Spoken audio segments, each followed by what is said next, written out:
Amigo do meu violino, seja bem-vindo a mais um podcast. Hoje vamos dar continuidade à nossa pauta, até porque o nosso podcast número 6 foi extremamente especial. A gente teve um convidado na sala que a gente teve que deixar a pauta cair por terra. A gente pode dizer que foi o podcast da pauta que caiu por terra. Não tinha como a gente... Tema livre.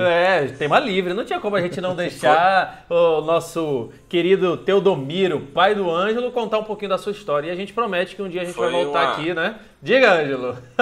Foi uma surpresa, né? Quando começou, eu falei assim, o pai tá aqui. Aí o Ivo não se aguentou. Então a gente vai voltar de novo. Amigo do meu violino. Foi aquele vucu-vucu pra alinhar fone, alinhar mic e tudo mais. Ah, mas funcionou. Foi extremamente especial. E se você não escutou, volte ao podcast e escute, porque foi muito legal. Foi uma pitada, não foi não, Thiago? Eu e o Thiago... Eu não queria nem falar, bicho. Eu queria só ouvir e beber da água das histórias ali. Excelente. Totalmente. Se você não escutou, pare e volte para escutar esse podcast número 6. Então, amigo do meu violino, novamente seja bem-vindo. Meu nome é Ivo Adams, especialista em reviews, com dois companheiros que fazem parte efetiva da nossa mesa. Thiago Rosa, violinista erudito e popular. E o nosso professor, que deve já estar no 100º violino elétrico, não é não, Ângelo? Por aí. Por aí, né? Mas ele em breve vai chegar ao número 500 com o pai dele, né? No violino elétrico, né? Nosso professor luthier e tudo que você quiser aí. Ângelo Mendes, o ligeirinho da sala, não é não, Ângelo? Tava tendo uma live... Eu vou deixar aqui já um abraço pro nosso amigo Lucas Lanes. Esse nosso amigo, ele disse que mandou um abraço para mim. Né, Lucas? Então tá bom, nós vamos acelerar aqui a conversa no podcast. Diga, o que foi que ele falou pra você, Thiago? Valeu, na live? O que foi que ele falou? Conta aí. Não, eu tava na live segunda-feira e o Lucas falou, cara, o podcast tá muito legal, tô gostando demais dos temas, vocês manjam muito, cada um manja de uma coisa, muito bom. Mas o Ângelo é tranquilo, né, cara? Ele fala devagar, né? Ô, Lucas, se soubesse como é difícil pensar em muita coisa aqui para responder rápido aqui, não dá tempo. Inclusive, eu e o Thiago estamos fazendo uma vaquinha para ele fazer um curso com um cara assim que narra jogo de futebol de rádio, né? Um narrador de futebol de rádio. De rodeio, né? Rodeio. Rodeio, né? Tem uns caras também que eles são lerdos pra caramba, que é de... Aí, ó, já ficou lerdo. É porque, velho, ele só pensa no raspinho. No raspilho. Não, eu esqueci. Depois eu volto a falar o nome do profissional que fala super lento. Então, olha só, esse podcast é pra gente voltar à nossa pauta que a gente começou, mas a gente teve que interromper por justa causa, não é? Tiago, Ângelo, então a gente vai começar diferente hoje. Tiago, e aí, cara? Violino antigo. Os violinos novos nunca serão iguais aos antigos? É mito ou realidade? Verdade ou mentira? Conto ou fato? E aí? Cara, essa é uma boa pergunta. É uma pergunta que fazem muito, né?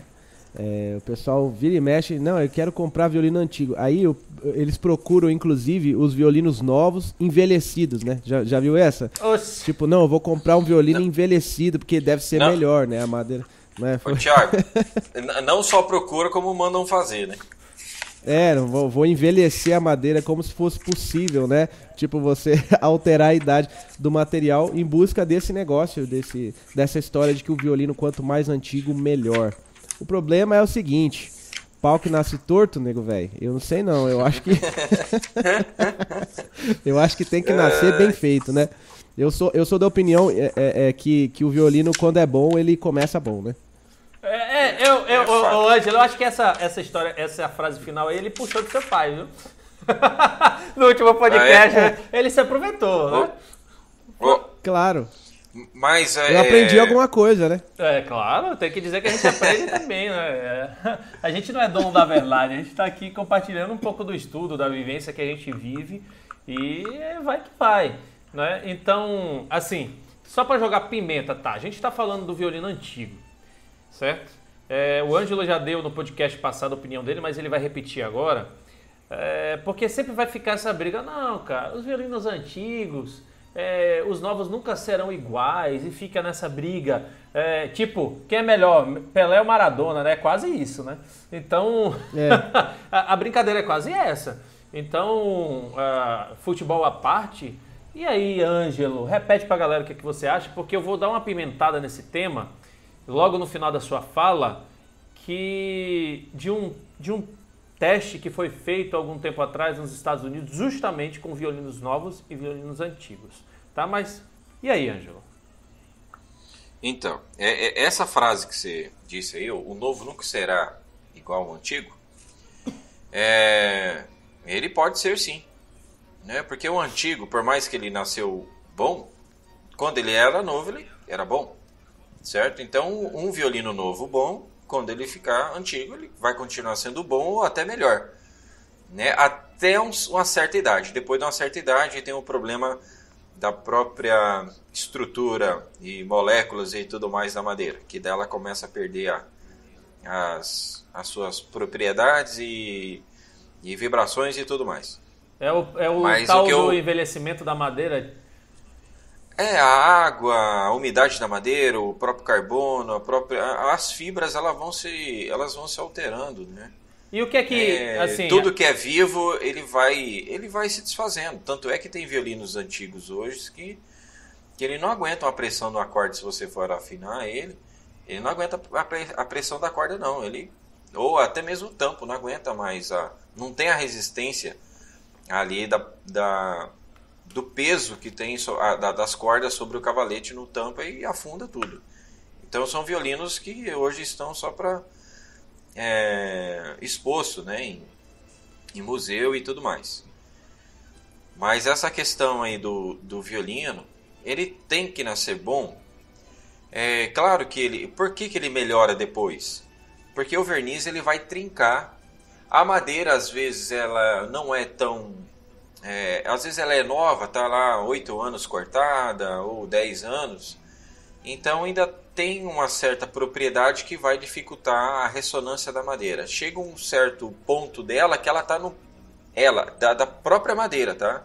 Cada violino tem seu tempo, igual o ser humano. Tem uns que vai criar responsabilidade, maturidade com 70 anos. Outros com 15 já tem responsabilidade, outros nunca vai ter. É a famosa então, frase. O violino, frase, né? Crescer é de série, agora amadurecer é opcional, né?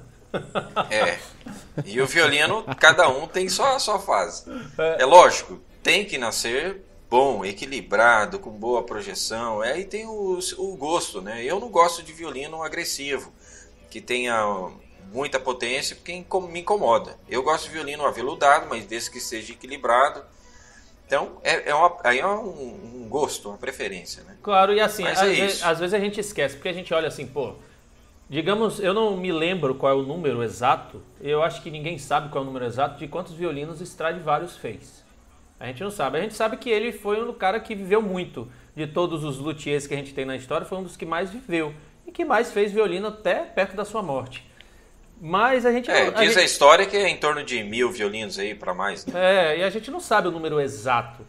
Mas às vezes a gente esquece de avaliar que o primeiro violino de Stradivarius não foi o melhor que ele fez. Porque também estava na fase de aprendizado, ele veio das escolas, ele estava ali se especializando. Claro que, na sua grande maioria, digamos, dos 1000, a grande maioria são excelentes, são excepcionais. Não quer dizer que eu pego um violino, digamos, vamos imaginar que teve uma guerra e um dos violinos Stradivarius foi soterrado dentro de uma caixa e o cara acha depois de não sei quantos anos e foi um dos primeiros dele e tem um som horrível. A gente não sabe. Então as pessoas esquecem de avaliar isso. Então isso que seu pai e você falou, violino tem que nascer bom. Mas aí eu vou aproveitar e dar uma pimentada, porque aí eu acho que a gente entra no tema mais legal nessa história de falar de violino antigo e de violino novo. O que é que faz um violino feito por Stradivarius, ou Guarneri, ou Amati ter um som especial? Dentro do que eu já estudei, a qualidade sonora do instrumento vai muito da qualidade da madeira, de como essa madeira vibra, de como ela projeta a vibração dela, que é gerada dentro de uma caixa de ressonância. Então diz que os melhores violinos são feitos com as madeiras que cresceram no inverno, os dos mais fortes, né, os mais rigorosos que teve naquele período. E tem lógica, porque a madeira que cresce num período desse, de muito frio, a densidade dela e a fibra dela, ela é mais resistente, densidade maior, e sempre quando tem uma densidade maior, a madeira, a tendência dela, ela tem uma projeção maior. Então, aí a questão do equilíbrio sonoro está no conhecimento do luthier trabalhar as frequências nos pulmões do instrumento, tanto no tampo quanto no fundo, onde vai entrar a ressonância. O que seria isso? Cada região do violino ela tem uma medida. O centro tem uma medida, logo abaixo tem outra medida. É igual você pegar 7 taças e colocar água afinando. Uma quantia de água que vai afinar lá do dó a dó. Um exemplo, 8 taças de dó a dó. E essa afinação foi feita como? Com a quantia de água ali dentro, a matéria, né, a quantia de massa, na verdade, ali dentro, que faz com que aquilo fique afinado naquela frequência. E a madeira do violino, quando você vai trabalhar essas afinações, é feito dessa forma. Cada parte do violino tem uma espessura que vai entrar em ressonância com tal frequência de nota. E quando você acerta isso, exatamente cada região do violino, é onde o violino fica equilibrado. Na parte de notas, né? Você toca uma nota, ela já sai rápida, não falha, é nítida para se ouvir, é uma projeção grande. Então, isso vai variar da matéria-prima e depois na equalização da madeira, né, em si. Barra harmônica, alma e tudo mais. Certo, mas aí eu vou dar uma pimentada na sala. Tá, então quer dizer que o som de um violino novo, certo? Feito com todas as medidas, com madeira boa. Eu estou falando dos luthiers tops do mundo, tá? Que existem aqueles tops do mundo. Que parece que nasceram para fazer justamente, sabe? Tem o dom de fazer o violino. Então... Obrigado, viu? Eu tô brincando. Ok, você tá entre os talentosos, Angelo. Mas a questão será que um violino novo feito pelos luthiers tops, em todas as medidas, parte científica, madeira boa e tudo que a gente pode colocar na mesa, o cara consegue ter um violino com um som melhor que um Guarneri, que um Stradivarius? Ou tão bom quanto? Isso é mito, verdade, realidade? Pode ou não pode? Pode acontecer. Pode acontecer? Então eu vou jogar uma pimenta na sala. Foi feito num estudo científico, tá? Pela Academia Científica Nacional, com uma mulher que fez um estudo. Ela pegou violinos antigos e violinos novos, dos estilos de modelo e etc. E pegou vários violinistas. E incrível que pareça, dentro dessas que eles levaram para casa e estudaram de olhos vendados sem saber qual era, todos eles preferiram o violino novo, que tinha um som melhor do que um Stradivarius, que ficou por último neste resultado. Então, quer dizer... Nossa, você tá brincando. Então, às vezes a gente entra no mito de que o antigo sempre será melhor do que o novo. E às vezes a gente esquece de avaliar que talvez esse segredo de que um Stradivarius, de que um Guarneri ou até um Amati seja melhor do que os novos. Não será que isso está na nossa cabeça, não? Porque Ivo, tem violinos aí, você pode ver que muitos violinos antigos que estão na mão de grandes violinistas, uma coisa que você pode reparar é que eles não usam, a maioria deles não usa um jogo de corda completo para aquele instrumento. Por que isso não acontece? Porque tem uma falha naquela corda, porque não alinha, não equilibra com as outras. Então ele tem que compensar com material diferente para poder igualar aquela corda, aquela sonoridade, aquela projeção, aquele equilíbrio, para poder o instrumento ficar equilibrado. Dá um maior trabalho para você alinhar um instrumento desse. Tanto é que você tem que trabalhar com as cordas. Por que existem cordas diferentes? Da mesma marca, vamos pegar a Tomastic e lá tem várias linhas. Por conta disso. Equilíbrio. O cara, olha, não tá legal. O cara, ao invés de fazer uma corda só, ele vai fazer um jogo. Porque tem violinos que você vai colocar um jogo e tá equilibrado. Então por que fazer uma corda só para resolver um problema de um violino? Não, faz um jogo e aquele violino, se ele precisa de uma corda só, você vai, pega e coloca nele. Entendi, ó. Essa pesquisa, depois a gente coloca lá até no Twitter, aproveitando, gente. Vá lá no Twitter, twitter.com/blogmeuviolino e pode fazer suas perguntas, suas sugestões. A gente depois vai colocar lá essa pesquisa. O nome dessa mulher, que ela fez essa pesquisa pela Universidade de Paris, se chama Cláudia Fritz. Porque ela tinha isso na cabeça, porque um Guarneri, De Jesus, um Stradivarius é diferente. Qual é a explicação desse segredo? O que é que tem nesses violinos diferente dos modernos, feito em alta qualidade? Eu não estou falando feito esse de R$1.000, R$500, não. É aquele violino que você vai pegar e mandar um desses bambambans, né, luthiers do mundo reconhecido, premiado e etc., que tem esses violinos sensacionais, que custam muitas vezes 60, 80, 100 mil dólares. Ela disse assim, não, cara, não é possível que com o avanço científico que a gente tem hoje, com as pessoas pesquisando, com a quantidade de informação, com a quantidade de tecnologia, eu não posso fazer um violino tão bom quanto. Então ela fez essa pesquisa de olhos vendados e etc. E ela diz assim, ó, a gente chegou à conclusão que, né, depois eu vou colocar isso lá no blog, ela fez a pesquisa assim, que de 21 indivíduos que escolheram um violino antigo, né, para levar para casa, na comparação dos antigos com novos, todos preferiram o violino novo. Todos preferiram o violino novo. E aí talvez, a gente às vezes não saiba explicar isso cientificamente, aí vem, é uma madeira mais nova, tem mais brilho, tem mais encorpamento, o cara talvez seguiu, sabe, pegou a sua melhor madeira, teve ali uma paciência às vezes de 1 ano de construir esse violino, com todas as partes milimetricamente escolhidas. Então eu fico assim, será que isso não é coisa da nossa cabeça? Eu tô falando pra gente mesmo, que um violino antigo sempre será melhor que o novo? Então, olha, existe, tá? São poucos os antigos que não tem. Tem violinos bons, novos, que não alcança, não pega eles. Ó, eu vou falar do meu violino italiano, que o meu pai restaurou ele em 91. Ô, Thiago, é só pra ele dizer que ele tem um violino italiano, não é só isso, né? Eu tô sabendo, tô entendendo isso aí. Olha aqui, ó. Tá aqui, ó, do meu lado. Eu restaurei ele de novo, ele era amarelo, não gostava da cor dele, eu troquei a cor dele pra isso aqui. Isso eu fiz em 97. Mas enfim, se você quiser mandar pra mim de presente, eu aceito. Ó, tem partes dele aqui, ó. Pra que você quer um violino antigo desse jeito? Pega um violino novo pra você. Você faz, cara, manda pra gente. Tá, olha a borda aqui, ó. Não tem nem filete mais aqui esse lado, ó. Gasto.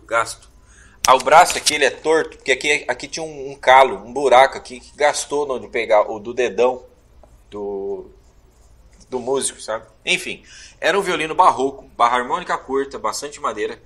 Era barroco, não tinha som nenhum, zero. Era muito baixinho o som dele. O pai pegou, abriu ele e colocou nas medidas. Não sei qual medida que ele usou nesse violino, mas colocou nas medidas que é usado hoje, nos violinos de hoje. Não tem um violinista que pegue esse violino e fique encantado com o som dele depois que ficou. Depois que foi feita essa harmonização com as medidas de hoje, ficou um violino assim excepcional, mas não tem um. Já ofereceram algum dinheiro nesse violino aqui, só que eu não vendo. Enfim, aí como você explica um negócio desse? É um violino que tinha uma etiqueta de 1700 e pouco, e a característica e dentro dele é para isso, porque era um violino barroco, com as características de violino barroco. Barra harmônica curta é desse período. Então, assim, não tem como não ser um violino muito antigo. Então, e é um violino assim que olha, dá trabalho para fazer um novo que tenha a qualidade de som desse daqui. Mas aí vem uma coisa, mas aí talvez a madeira ajude, porque é uma madeira antiga, que foi feita nessas, né, nasceu num período frio, etc. E foi feito a um estilo, talvez a pessoa que fez esse violino não fosse um bom luthier, mas tinha uma boa madeira. E aí seu pai foi lá e reformulou ele nas medidas corretas.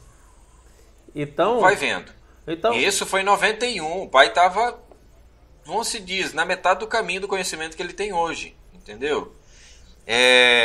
Para você ver que não só a madeira, nem só a madeira, dá um bom violino. Sim.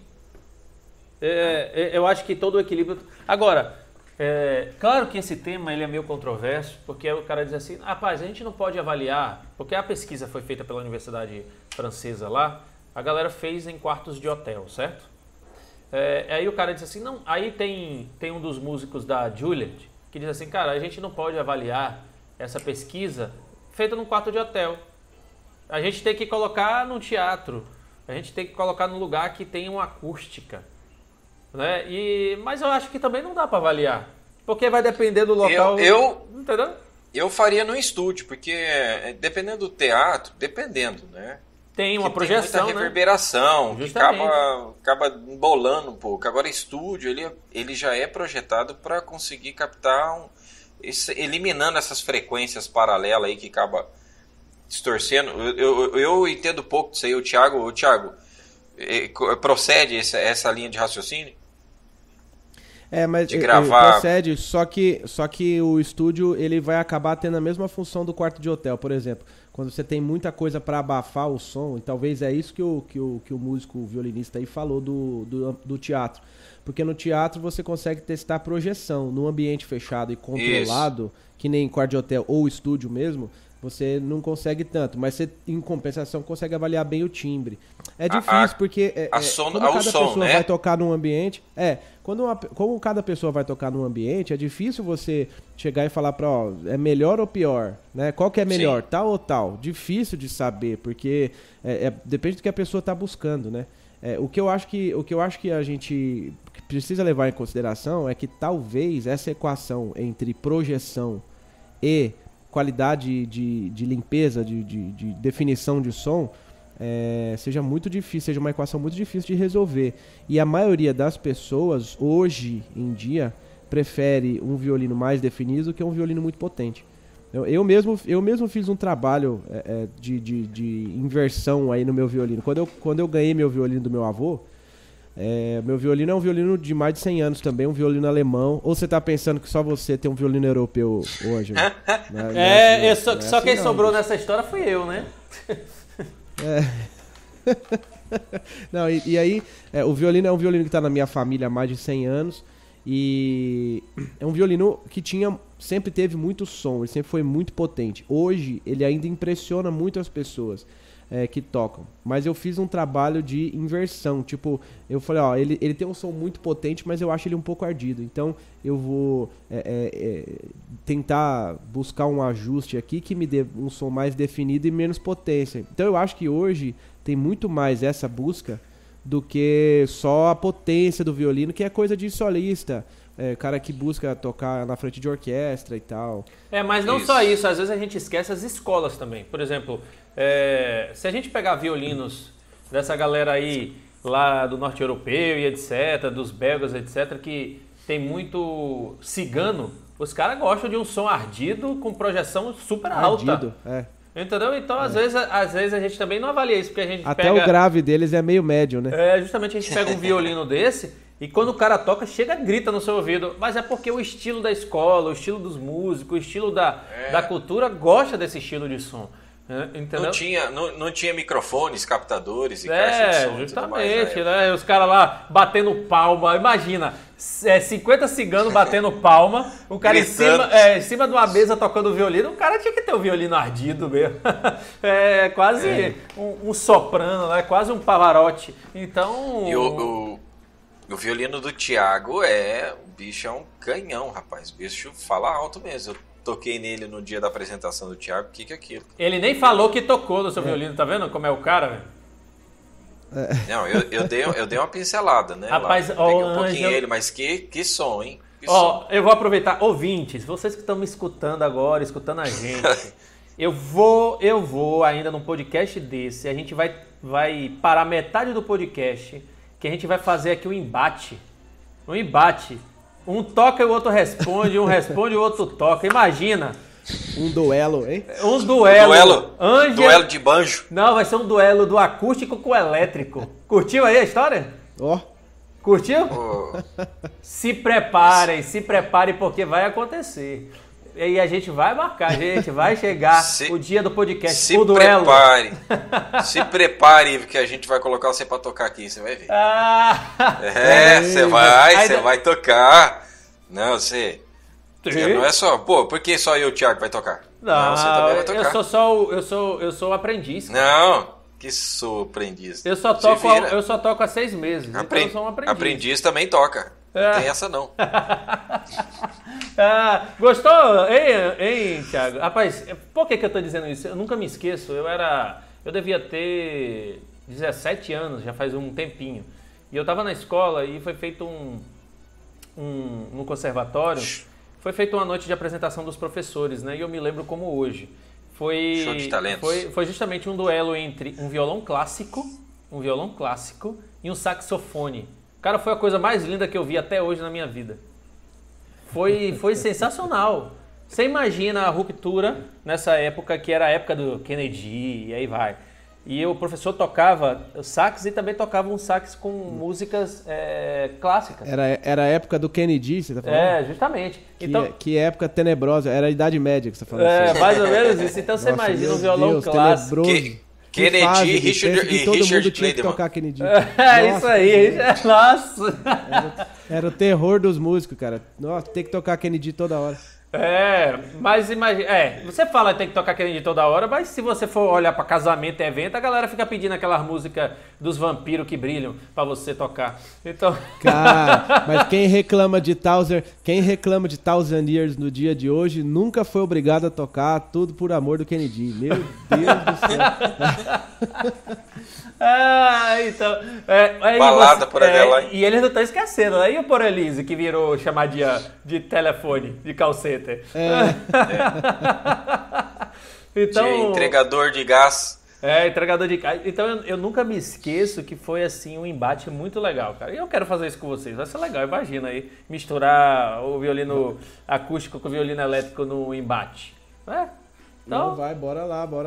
Vem cá, o cara que começa a estudar. Não, a gente vai fazer, mas vai ser o Thiago na flauta escocesa e eu na gaita. O cara já até esqueceu, rapaz. Não é flauta escocesa, não, rapaz. E eu não manjo de gaita. É flauta. Irlandês. Flauta celta, rapaz. Flauta celta. Foi mal, rapaz, pra você ver. Celta. Escocesa. Gaita de fole. Rapaz, mas voltando assim a pauta, né, e voltando a isso, então, rapaz, falar de instrumentos antigos, não tem como a gente colocar essa frase na mesa. E aí, será que é coisa da nossa cabeça? Será que é coisa da nossa cabeça mesmo? Será? E aí, Thiago? Não, eu acho que não é tanto da nossa cabeça, não. É difícil de responder com precisão, assim, né? Eu acho que não é tão da nossa cabeça, não. Eu acho que, no geral, os violinos antigos, eles não eram violinos de série, assim, que eram feitos em grande escala. Eu acho que o mercado, a concorrência, faz com que alguns produtos tenham um nível mais baixo, né, no geral, para que o preço seja mais acessível. Então, tudo que é feito em grande escala tem uma tendência de diminuir a qualidade, pelo menos nessa parte artística de construção de instrumento, que é uma arte, né, bicho?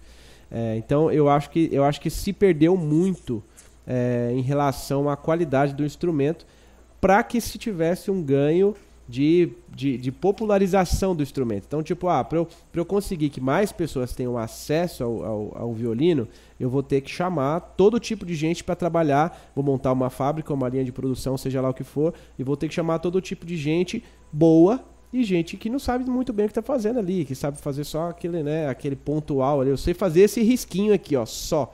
Né? Então, assim, eu acho que... E não vai comprometer a qualidade, né? Eu acho que nesse ponto, a popularização do instrumento fez com que boa parte dos instrumentos tivesse um nível, né, lá embaixo, caísse bastante, para que se tornasse mais acessível. Se você comparar instrumentos de bons luthiers, eu acho que o fato das madeiras, da idade das madeiras e tudo mais, pende aí para os antigos, eu acho. Não sei, posso estar errado, mas é a sensação que eu tenho, que os violinos antigos, bem feitos, eles são melhores do que os novos, não sei se por causa da madeira, aí eu já não sei, aí é papo pro Ângelo aí, que é especialista em tudo quanto há. Rapaz, assim, eu acho que no meu ponto de vista, hoje, não cortando você, no meu ponto de vista em geral, eu acho que a gente acaba generalizando muito as coisas e por exemplo, a galera, eu vou usar o futebol aqui porque eu gosto, viu? Quem tá me ouvindo, eu gosto muito de futebol, viu, gente? Futebol e basquete. Eu gosto também, usa aí. Ó, futebol e basquete são as coisas que eu mais assisto, fora do que eu gosto. Às vezes, assim, quando a gente tá lavando a louça em casa, tá assistindo futebol, né? Tem que lavar a louça em casa de vez em quando, né? Então, quando a gente tá lavando a louça, assisto futebol, assisto basquete, eu gosto bastante. Mas usando o futebol aqui, eu não vou entrar em discussão de futebol, porque senão vai vir um bocado de gente do Twitter lá tacando pau, né? Mas, por exemplo, a gente às vezes vê uns absurdos que acontecem, o pessoal querendo comparar Pelé com Messi, porque o Messi é atual e tal, etc. Mas às vezes, eu acho que falta a gente analisar o seguinte, poxa, cara, será que se eu jogasse Messi na época de Pelé, ele seria tão bom quanto? Por que eu digo? Sim. Porque na época, imagina o peso da chuteira do Pelé, que era na época. Hoje a chuteira é feita pro pé de Messi. O peso da bola. Que tem estruturas para que a bola grude mais e tal, etc. Como era o peso da bola na época do Pelé? Como era o peso da bola hoje? Qual era o peso do uniforme na época de Pelé? Qual o peso do uniforme hoje? Qual era o peso da grama naquela época? Como é a grama hoje? Então, eu tô dizendo assim, às vezes a gente quer comparar coisas que são em épocas diferentes, entendeu? Então, assim, é uma frase que o pai do Ângelo colocou, eu acho que é extremamente, violino tem que nascer bom independente da época. Independente da época, ele tem que nascer bom. Agora, existe coisas que a gente esquece de avaliar. Poxa, o violino é feito de madeira que tem o seu DNA, que tem suas moléculas e etc, que vai chegar um momento que ele também vai perder seu brilho, vai perder sua cor, vai perder sua estrutura, vai perder, suas propriedades.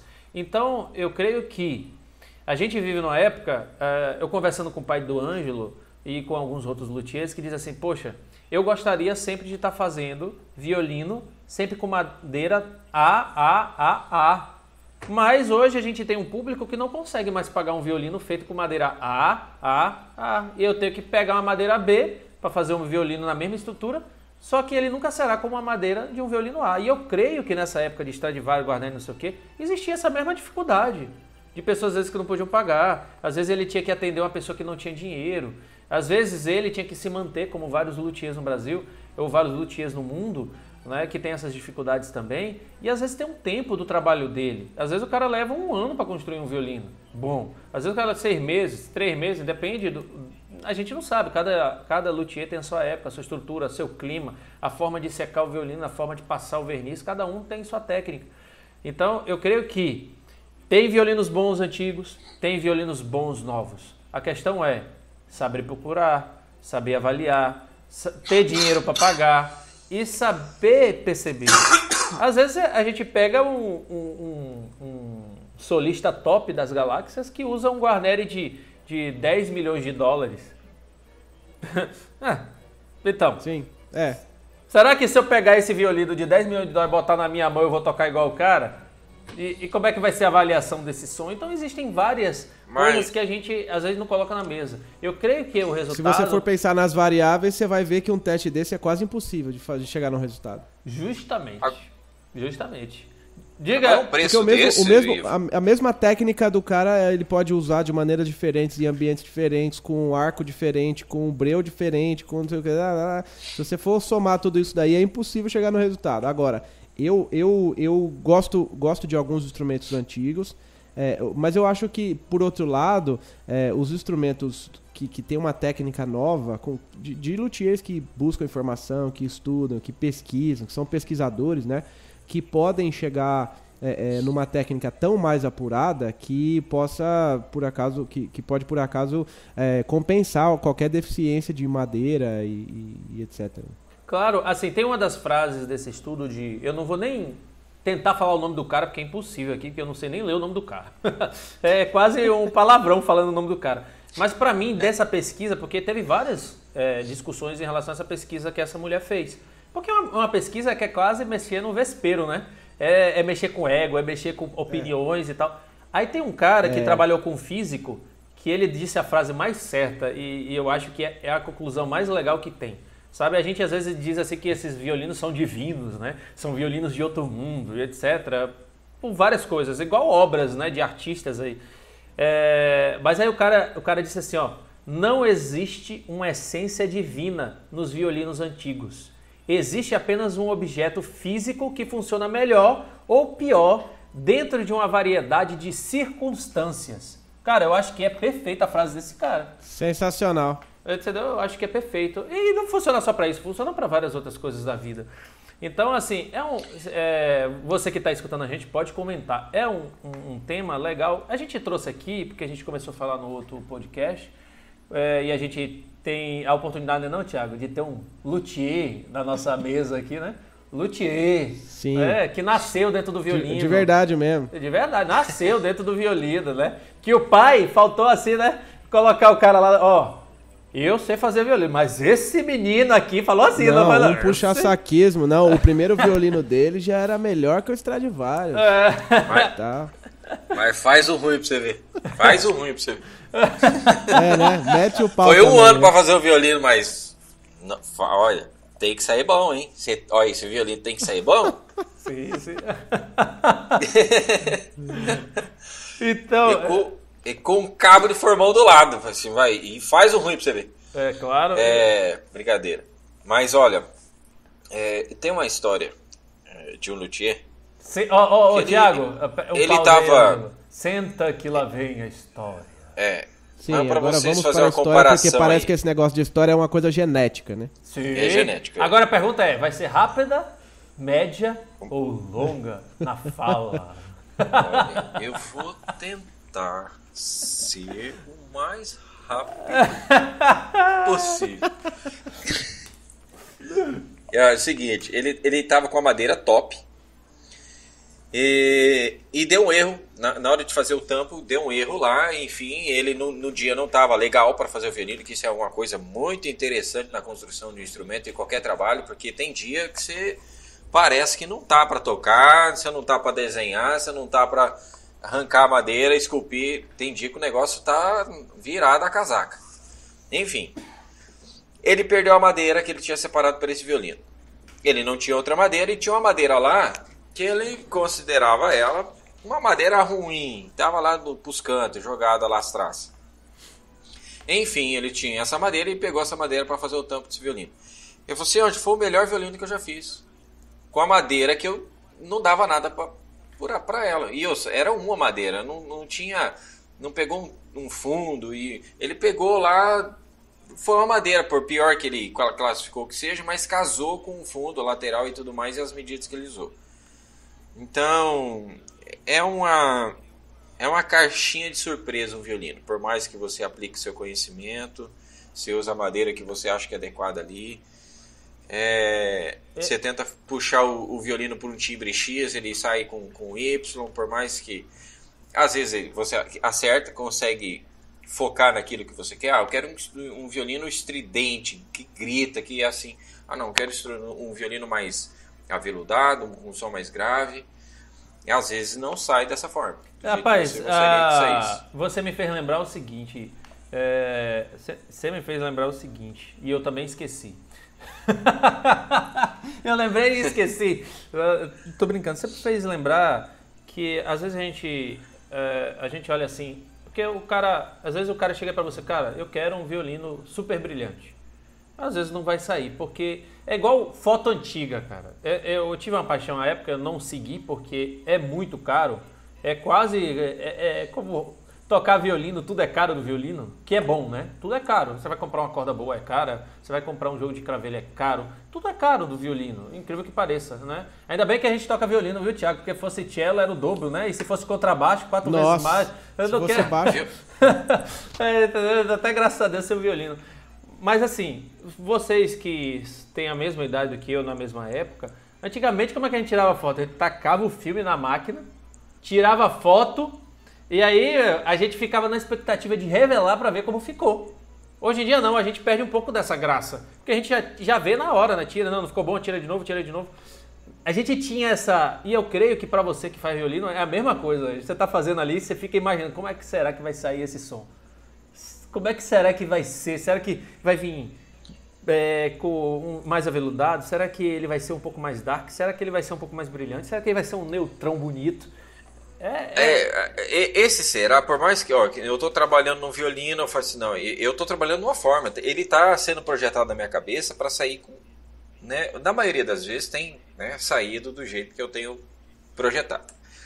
Mas tem situações que saem mais muito diferente. E aí, rapaz, aí complica. Aí o cliente tem que ter uma paciência de começar um outro e ver. Ou você manda aquele pro cliente e assim que fica o outro pronto, você manda o outro e aí fica a escolha. Já aconteceu de uma situação dessa, eu mandar um segundo violino do jeito que ele tinha pedido, né, que daí ficou com a sonorização. Ele falou assim, Ângelo, por incrível que pareça, eu não vou trocar, eu quero esse aqui mesmo. Mandou de volta. Ficou com o violino. Entendeu? Então é assim, é complicado. Complicado, mas assim, agora a questão de equilíbrio. O que eu levo em consideração, violino antigo, violino novo, é a facilidade de tocar nele. O que é essa facilidade? Não é só a digitação, mas é um violino que você passa o arco, o som sai fácil. Você não precisa se dar muito esforço para o som sair. Você toca, o som sai do jeito que você quer. Você imaginou a tocar, o som saiu. E o som saiu limpo, rápido. É um violino fácil de tocar. É assim, tipo, parece que você não te dá trabalho. Assim, cara, não, eu quero um violino desse aí, bicho. Eu também, né? Tô te falando. Violino quase com um chip eletrônico pra se tocar. Rapaz, eu tive a oportunidade. Ele só não toca sozinho, mas é fácil. Você executa uma técnica de card, ele responde aquela técnica. Você toca a nota tá clara, ela sai limpinha. Sim, e olha só. Eu quero um violino assim, só que eu quero de 5 cordas, viu? Porque o meu sonho é tocar viola, mas eu não tenho idade mais pra mudar de instrumento. Tiago, você tocou num assunto bem polêmico. Um violino de 5 cordas. Mas antes de você falar ele foi projetado com 4. Aí agora imagina, eu fazer um violino que vai soar a corda dó com ele, eu vou ter que mudar todas as medidas do violino. Agora imagina a experiência e a matemática que o cara bate. Teoria é uma coisa, tá? A prática é outra. Eu posso fazer todo o cálculo lá e aí colocar na madeira toda essa teoria, todo o resultado que o cálculo deu e dá uma merda, né? É quase misturar um BTV com quero-quero. O que é que vai sair? Então, se... assim... mas é começando que você aprende e se descobre como equalizar um instrumento desse. É claro, assim, eu creio que violino novo, violino antigo, né, e você tocou num ponto... Eu tive a oportunidade, eu já falei aqui na mesa, de conhecer um luthier das antigas. O que é luthier das antigas? O cara... Ele bebeu da fonte de Guido Pasco. Ele foi um violinista muito famoso que a gente teve aqui no Brasil.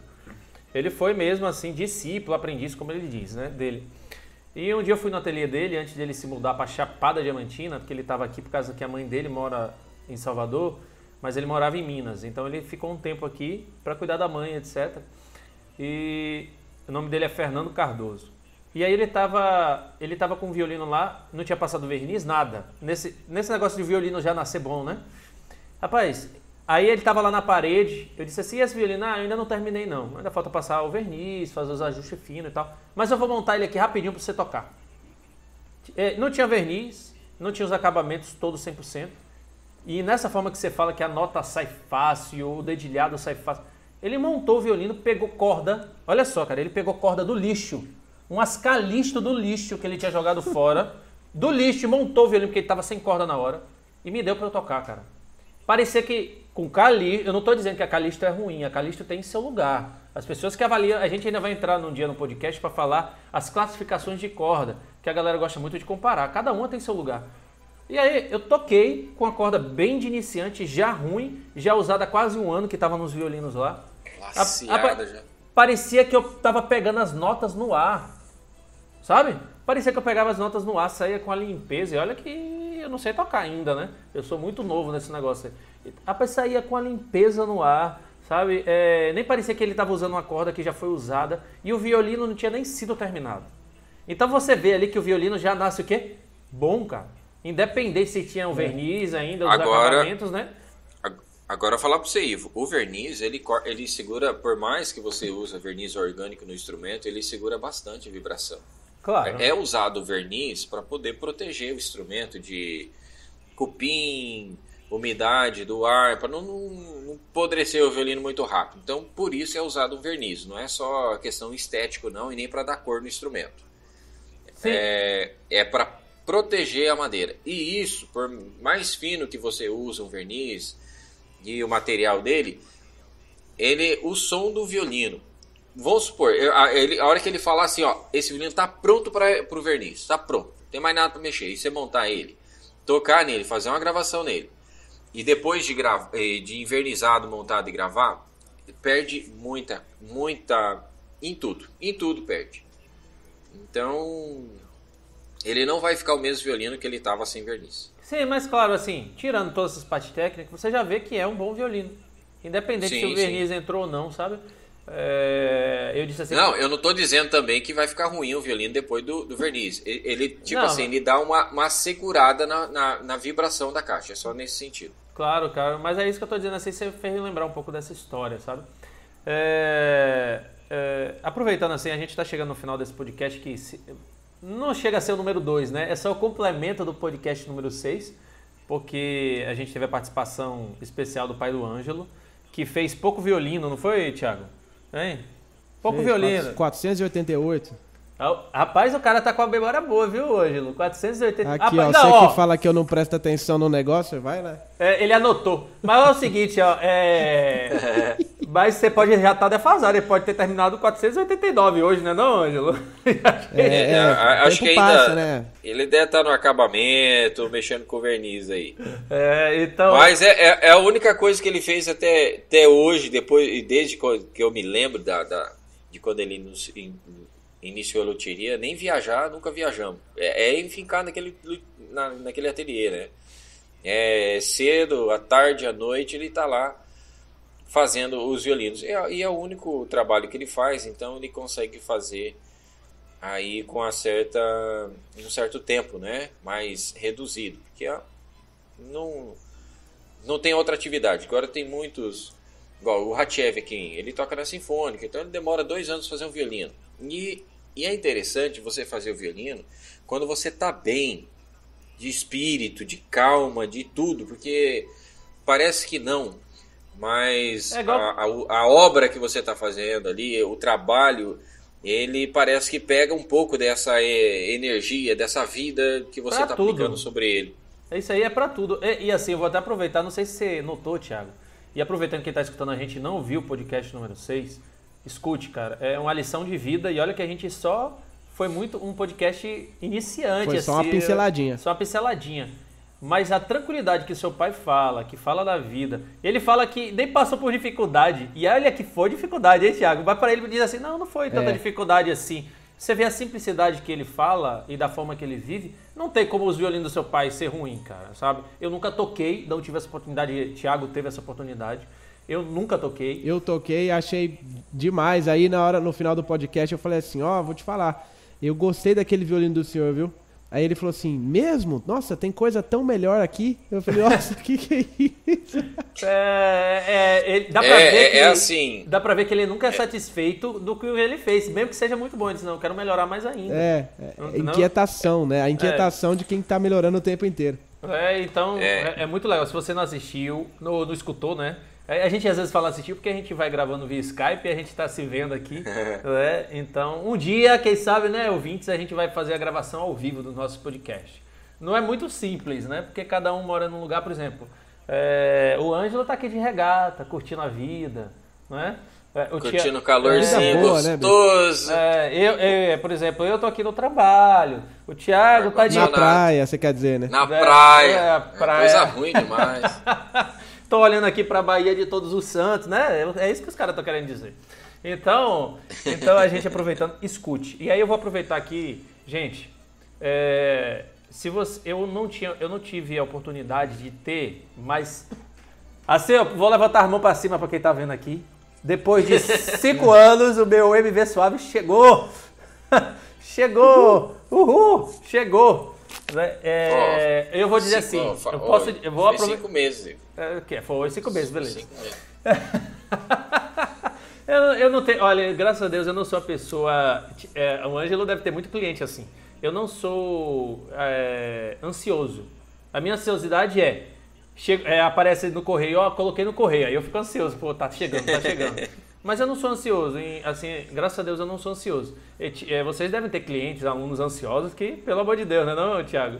Você entendeu? Eu também fico, quando eu vejo uma caixa de um RC300, essas coisas deixam muito ansioso. Sim. Você sabe que aqui no escritório, eu tô aqui no estúdio, né, meu sócio, ele recebe que as tem minhas gente que não encomendas sabe. pra mim. O que é RC300 é o que? É um conta de banco? É o que? Os caras não sabem às vezes. Não, coloca lá no YouTube que vocês vão ver o que é um RC300. RC300 é uma pedaleira mestre, né? Que o Ângelo viu apenas pelo Skype mesmo na semana passada, né? Mas, falando em gente ansiosa, eu tenho um sócio aqui, essa história é engraçada. Eu tenho um sócio aqui e eu sempre coloco as minhas encomendas pra vir aqui pro condomínio, aqui pro escritório, porque tem portaria, né? Então, às vezes eu não tô em casa, chega lá, bate na porta, a encomenda é devolvida. Então, eu ponho sempre tudo aqui pro escritório. Quando as encomendas chegam aqui na sala, ele me manda a foto das encomendas, da parte de dentro da caixa. Tipo assim, ele abre pra me mostrar o que tem. Porque ele não aguenta ver uma caixa lacrada, cara. Então... Você não tem a oportunidade nem de abrir, né? Não, ele abre tudo. Você tem que fazer uma pegadinha com ele, cara. Mas vou te falar, é o cúmulo da ansiedade, cara. Ele senta aqui na recepção aqui, ele fica olhando pra caixa assim, ele fica inquieto, aí ele abre, aí não, vou abrir esse negócio aqui, aí ele começa a me mandar a foto do conteúdo da caixa. Assim, aproveitando, né, de mão pra cima, rapaz, brincadeiras à parte, eu tinha a expectativa do violino elétrico do Ângelo, o Thiago pode até falar junto comigo. Eu tinha uma expectativa, porque eu vi em foto, eu vi a galera usando, eu vi uns vídeos, eu digo, rapaz, esse violino é bonito. Mas eu não tinha noção de quando eu recebi, foi o que o seu pai falou. Olha o olho desse menino, milimetricamente. Mas assim, ele é muito bem acabado, a estética do violino é muito bem preocupada, cada detalhe, o verniz, não tem sobra, não tem, sabe... vamos usar a palavra que o Ângelo gosta? Não tem raspilho sobrando. Não tem raspilho, sobrando do violino, não tem rebarba. Cara, é muito bem construído. Eu não tô falando isso daqui só porque ele participa do podcast, não. Tô falando de uma coisa, assim, pra mim, do que eu recebi. Por exemplo, pela loja lá, meuviolino.store, um dos meus amigos comprou um captador do Ângelo e veio pegar em mãos comigo. Na hora que ele abriu, ele disse assim, nossa, eu não tinha noção, é bonito esse negócio aqui, viu, rapaz? É bem feito. Rapaz, eu não tinha noção, não. Eu fiquei até com medo de comprar. E quando eu vi, ele disse assim, rapaz, não, eu não tinha noção. Então, o cuidado que ele tem, às vezes o Ângelo, ele é muito humilde, né? Ele se orgulha da humildade dele. Então... Eu já vou deixar aqui para não ficar, né? Vai que cobre depois. Já foi violino faltando um parafuso, viu? Porque às vezes a coisa tá meia brava aqui na correria. Pode acontecer, viu? Sim, faltar corda, não sei, mas um parafuso pode acontecer. Mas parafuso? Mas eu tô dizendo o detalhe da madeira, do desenho, do verniz, do cuidado, sabe? Você não vê... Parece que o braço do violino, a parte de baixo está grudada com o espelho de uma forma que parece que é uma peça única. Sabe, o cuidado, esse cuidado é muito interessante. Eu não sei se você teve essa sensação, Thiago, quando você recebeu. Entendeu? Não, eu tive. Foi uma das primeiras coisas que eu olhei mesmo, foi Esse cuidado com o acabamento, porque é uma coisa que só quem tá perto do instrumento que consegue enxergar. Você tá tocando de longe, ninguém vê, o pessoal, a maioria não tá nem aí, mas quando você para com o instrumento assim, que você fica olhando, você fala, nossa, impecável, cara, impecável mesmo. É diferente, às vezes você compra, eu não tô dizendo que é errado, mas isso é às vezes venda, né? Você vê lá no eBay aqueles violinos chineses bonitos, com aquelas fotos que você diz, meu Deus, que violino bonito. Aí tem colega meu que quando compra e quando chega diz, cara, não tem nada a ver com aquela foto. É muito pior, é muito pior. Então, hoje eu não tá dando risada aqui. Porque o cara... Não, é que eu lembrei numa foto que eu recebi num grupo do WhatsApp. A mulher comprou um vestido, cara. Ela coloca a foto do anúncio e a foto do vestido nela. Pai do céu, que coisa terrível. É a realidade versus a expectativa. É quase isso, né? Então, gente, assim... Então, se você tá procurando um violino elétrico, procure, cara. Vai lá, MV Elétrico, converse com o Ângelo, converse com a gente. Em breve lá no meu violino.store também a gente vai colocar os violinos dele por encomenda. Vale a pena. É um violino pra vida inteira, cara, e elétrico. Sabe, você vai ter e você não vai se desgrudar dele, entendeu? Inclusive, eu vou até aproveitar. Quando chegou, eu não entendia nada de áudio, fui eu colocando o cabo P10 junto do P2 e tentando aí, funcionava, era nada. Mas porque eu ainda não entendo muito dessa área de áudio. Thiago, é uma coisa interessante, viu? Você fazer um curso aí para iniciante dos elétricos aí, com equipamento. Eu vou ser o primeiro. Onde colocar o seu cabo. Não ligar o cabo no computador, não faça isso. USB não é entrada de fone de ouvido, viu? Mas acontece. Então, gente, a MV Elétrico, pode procurar. E se você quer um acústico, ele também faz, tá? E se você também quiser um acústico, o pai do Ângelo também faz. Fica a briga, né? Um dizendo que um é melhor do que o outro. Não, Thiago? Eu vou mandar pro meu pai, né? De início. Agora, se você insistir que eu faço, você vai ter que esperar aí uns 14, 15 meses aí pra ficar pronto.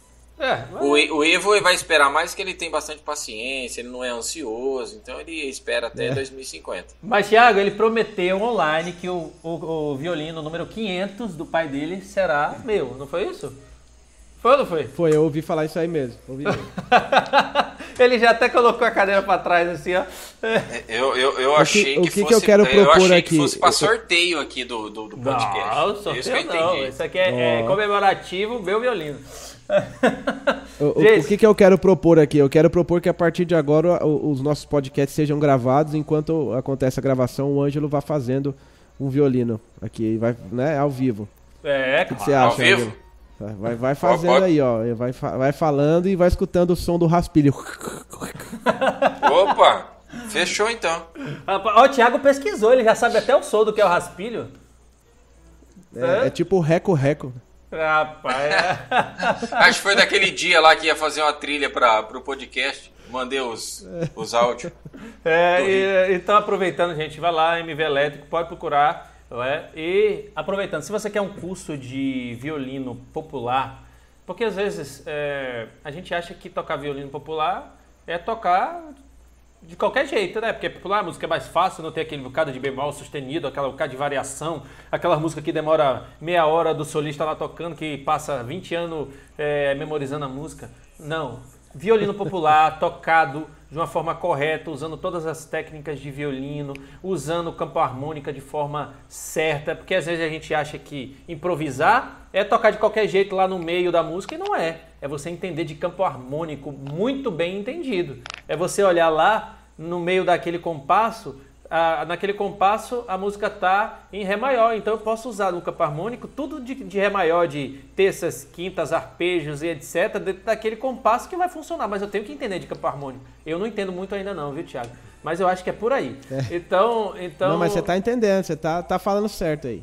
Então, gente, se você quer entender, quer usar de uma forma no seu evento, tocar para os seus amigos, tocar uma música popular, não da forma que muitas pessoas tocam, mas de uma forma diferente, né? E em breve também o Thiago, no seu curso, vai ensinar o pessoal a tocar rápida, né? E rápido, de jazz, né? Também, né, Thiago? O Thiago tem as técnicas ali que o cara vai demorar um mês para descobrir, ele passa em um dia. Justamente, né? Porque o Thiago também já nasceu com violino, né, de família, né? De 100 anos no colo. Não tinha 100 anos ainda, tinha uns 70 na época. Mas já nasceu com violino no colo, entendeu? Então, cara, vá lá. Eu não vou nem dizer todas as redes sociais, porque se você digitar lá no Google Thiago Rosa, violinista, vai vir assim, tudo, só dele. Então, você vai lá do YouTube, Thiago Rosa, violinista.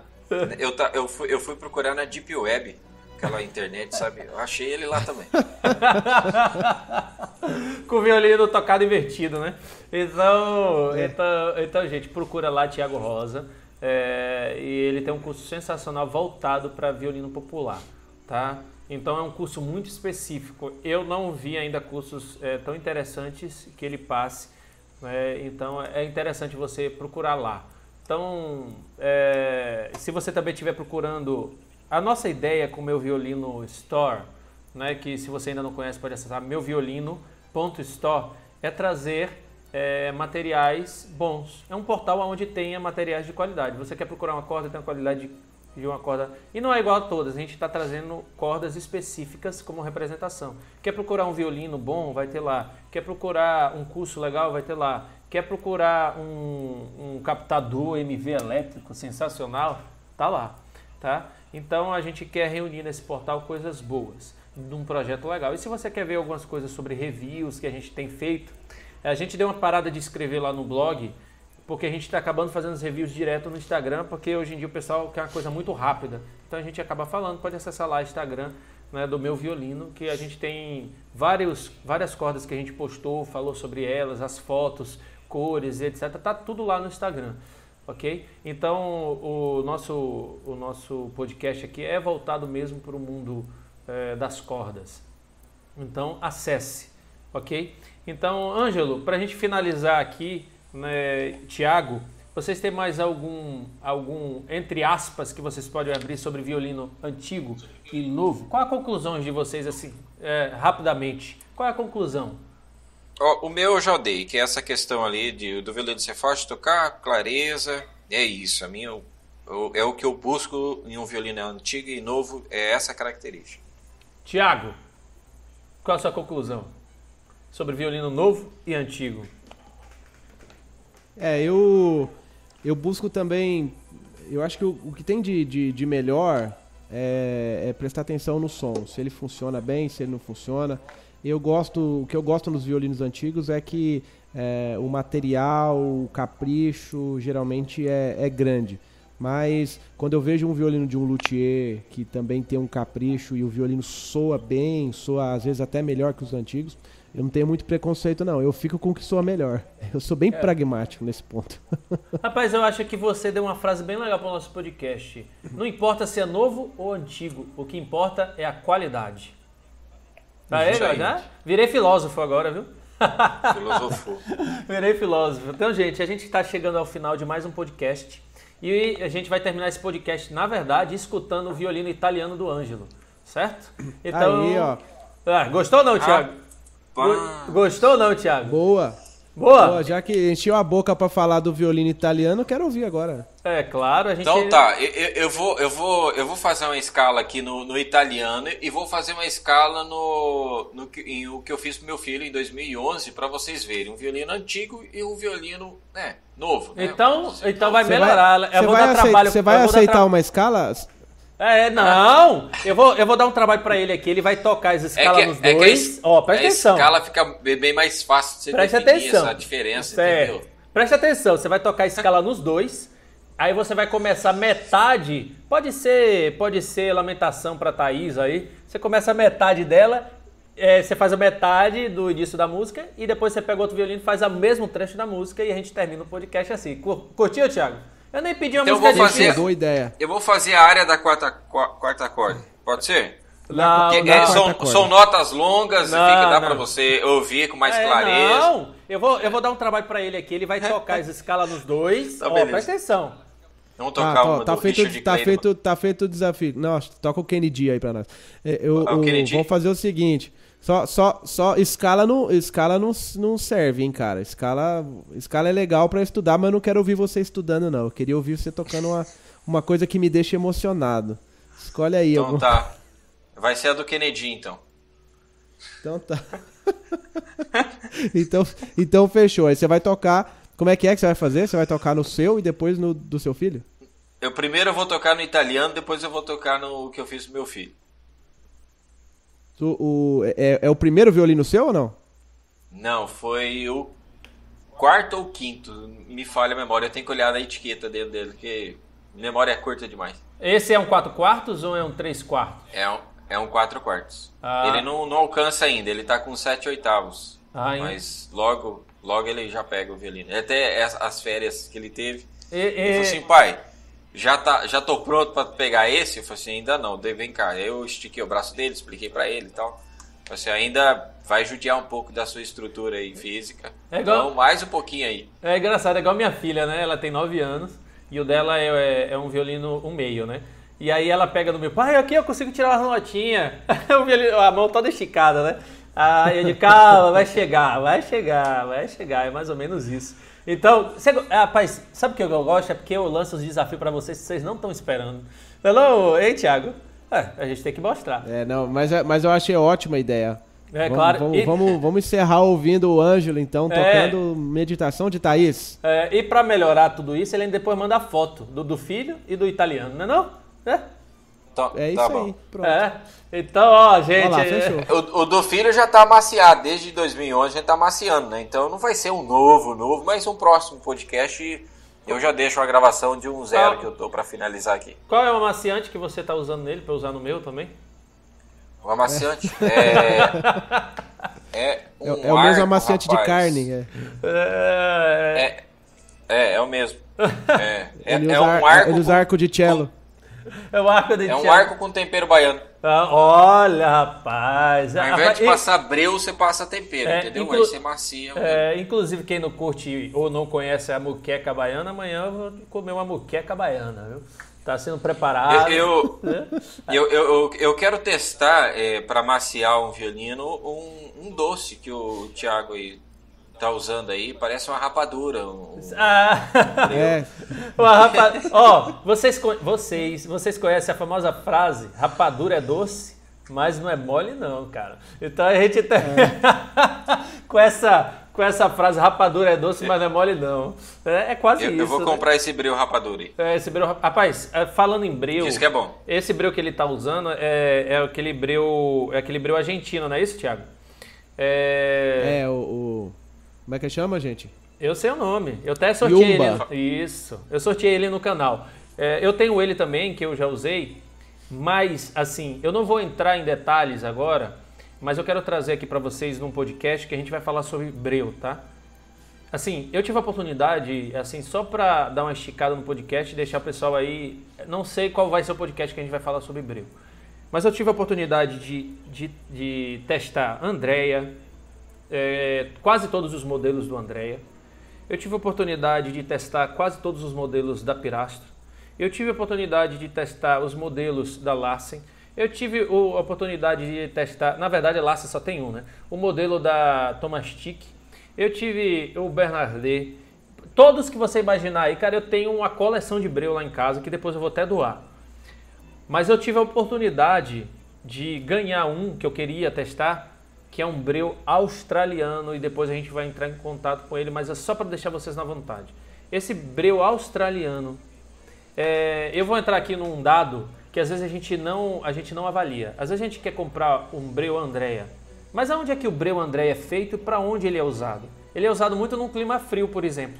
Vocês às vezes trazem um breu Andrea para o Brasil e ele sofre com o clima.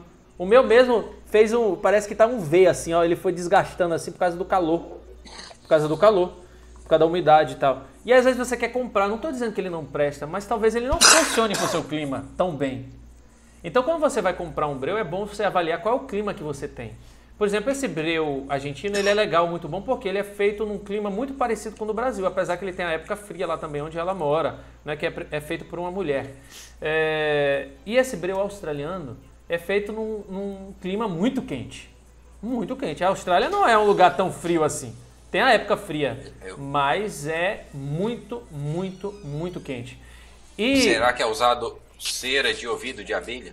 Não. Ele é feito com... Assim, ele é feito, cara, tão bem feito que eu passo muito pouco, funciona super bem, suave, etc. E ele tem um detalhe muito importante. Além de não sair quase pó nenhum, na hora que você passa a franela entre o espelho e o cavalete, parece que nunca o violino foi usado, Ângelo. Parece que foi saído do luthier ali com verniz 0 bala e nunca foi usado. Cara, é impressionante. Não gruda no verniz. Não gruda no verniz, não gruda nas cordas. Ou seja, as minhas cordas estão durando mais. É fácil de limpar as cordas. Eu só faço assim a franela assim, ó. Limpou a corda, cara. Eu não preciso fazer força para limpar. Não preciso passar a unha para limpar. Passo a franela de baixo. Se eu pegar o violino hoje e dar pro Ângelo, o Ângelo diz assim, cara, esse violino nunca foi tocado. E eu vou falar assim, por que você arrancou o breu de cima da corda aqui, onde o ar tem que passar? eu não sei o que tem pira de ficar passando unha na corda ali. Não, sim. Não, rapaz, tem que deixar o breu ali precisa de aderência. Lógico, não deixar uma cratera, uma crasta. Não, cara, mas isso. Isso não se faz, puxa vida, não faz isso não. Não, depois eu vou te mostrar o estudo de que tem uma forma de limpar para que a corda dure um pouquinho mais, entendeu? É que tá acabando esse podcast, vai ser dar briga aqui agora. Vai dar briga. Rapaz, vai sair sangue quando a gente for falar de breu, for falar das cordas, for falar etc. Mas ó, eu ouvi falar que o grande segredo desse breu australiano aí é cera de ouvido de canguru. Então não era abelha, era canguru, é verdade. É canguru. Então, cara, eu vou falar depois pra vocês desse breu. A gente tá chegando ao final de mais um podcast. Quer falar sobre algum tema? Vai lá, twitter.com/blogmeuviolino. Você quer mandar sugestões? Escreva pro Thiago lá no direct dele, em todas as redes sociais, pro Ângelo, pra mim, e a gente vai falar sobre os temas aqui colocados. Então, listem. Ivo, Oi. O dia que for falar do breu, já aproveitar e já emendar junto essa tal do breu no instrumento, da limpeza do instrumento. Já é um podcast, fala de breu e... Limpeza. Pronto. Boa. Ou porquesa, né? Boa. Então, estamos chegando ao final de mais um podcast. Eu vou mandar a foto daquela queixeira que eu compartilhei com você no Insta, pura massa, queixeira estandarte. Tenebroso negócio. Aquela é muito boa. Então, ouvinte, você que está aí nos escutando, estamos chegando ao final de mais um podcast e dessa vez a gente vai terminar com um podcast de um duelo. Violino novo versus violino antigo, tocado pelo ilustre luthier Ângelo Mendes, que seu primeiro método usado foi Crossley, não foi nem Suzuki. E sorte que o Ivo deixou bem claro, né? Tocado por um luthier, então você já sabe, não repara, que é tocado por luthier, não é tocado por um violinista, né? Igual o Thiago e tudo mais. O cara se humilha, o cara se orgulha da humildade. Fica na expectativa, não. Então, gente, bom dia, boa tarde, boa noite. E a gente aqui agora não vai mais dizer boa noite ou bom dia. Até breve, né? Porque a gente não sabe qual horário que você vai escutar. E então, até breve. Né? E fique ligado que o próximo podcast vamos falar sobre limpeza. Esse é um assunto que vai render. Então, fique ligado no próximo podcast número 8. Vai render comentário. Thiago, Ângelo, né, se você quiser deixar um tchau para todo mundo que está escutando, a hora é agora. E a gente termina o podcast ouvindo Ângelo. Eu vou dar um tchau rapidinho, tchau. Eu espero ter falado o mais rápido possível e até a próxima aí. Siga nós e deixe nos comentários. Até mais, galera. Obrigado por ouvir essa bagunça toda aí. E a gente vai melhorando, cada dia mais. Esse podcast é feito pra você. Então, até a próxima. E termine escutando Ângelo Mendes. Tchau, galera. Até mais. Até a próxima. Então, vamos gravar a música pro Thiago. As músicas que ele gosta. Até hoje. Né, Thiago? Kennedy na veia.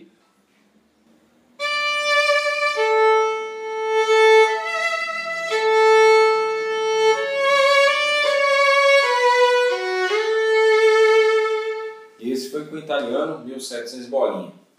Agora vamos pro Ângelo Mendes, 2011.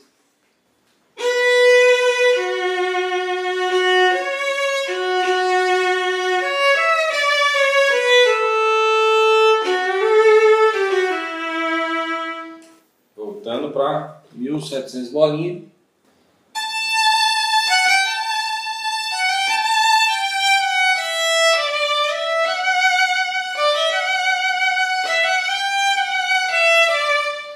Voltando para 2011.